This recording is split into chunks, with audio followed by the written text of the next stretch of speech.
Hello and welcome back.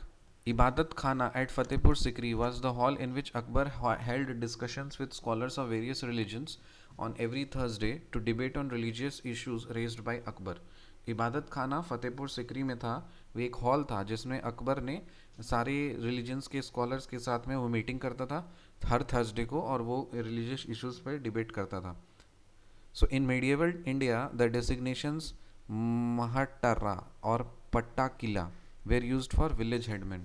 जो महाटर्रा MAHATTARA महाटर्रा और पट्टा किला, महाटर्रा और पट्टा किला का डेजिग्नेशन किसको दिया जाता था? विलेज हेडमैन को.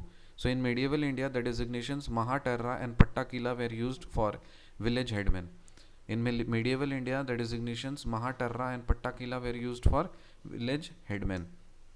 मैं मेडिएवल इंडियन का स्टेट का बोलूँगा, आपको बताना प्रेजेंट रीजन में कहाँ पे है. चंपका, चंपका कहाँ है? चंपका चंबा, चंबा मतलब हिमाचल प्रदेश में. चंपका जो मेडिएवल इंडियन में था, मेडिएवल इंडिया में जो चंपका था अभी प्रेजेंट टाइम पे चंबा है, और चंबा हिमाचल प्रदेश में है. फिर दुर्गरा, दुर्गरा जो मेडिएवल इंडियन में दुर्गरा था अभी वो जम्मू में है, जम्मू एंड कश्मीर में. फिर कुलूता, कुलूता जो है वो अभी प्रेजेंट कुल्लू में है, हिमाचल प्रदेश में. फिर त्रिगर्ता, त्रिगर्ता अभी प्रेजेंट में जलंधर में है, पंजाब में. फिर कुमाऊँ, कुमाऊँ उत्तराखंड में है प्रेजेंट रीजन में, और गढ़वाल ये भी उत्तराखंड में है प्रेजेंट रीजन में. समझ में आ गया? सो चंपका, चंपका जो मिडिएवल रीजन में था वो अभी चंबा में है, हिमाचल प्रदेश में. दुर्गरा जो मिडिएवल इंडिया में था अभी है जम्मू में, जम्मू एंड कश्मीर में. कुलूता, कुलूता अभी प्रेजेंट में कुल्लू है, हिमाचल प्रदेश में. और त्रिगर्ता, त्रिगर्ता जलंधर में है, पंजाब में. कुनाऊ उत्तराखंड में है, और गढ़वाल उत्तराखंड में है. The arrival of Babur into India led to the establishment of Timurid dynasty. Babur का अराइवल से कौन सी डायनेस्टी आई? Timurid dynasty. बाबर बाबर के अराइवल से कौन सी डायनेस्टी भारत में आई? Timurid dynasty. The Timurid dynasty was a Sunni Muslim dynasty. ये सुन्नी मुस्लिम डायनेस्टी था. Members of Timurid dynasty was strongly influenced by the Persian culture and has established two well-known empires in history.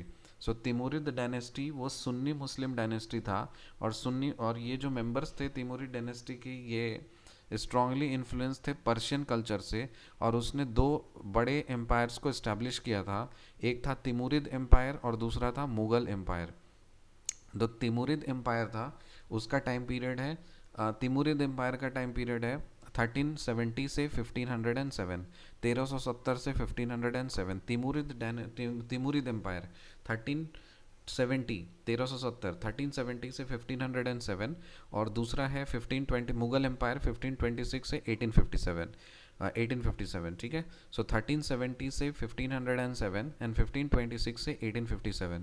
जो Timurid empire था वो Persia और central Asia में फैला था, और मुगल एम्पायर जो था वो इंडियन सब कॉन्टिनेंट में फैला था. समझ में आया?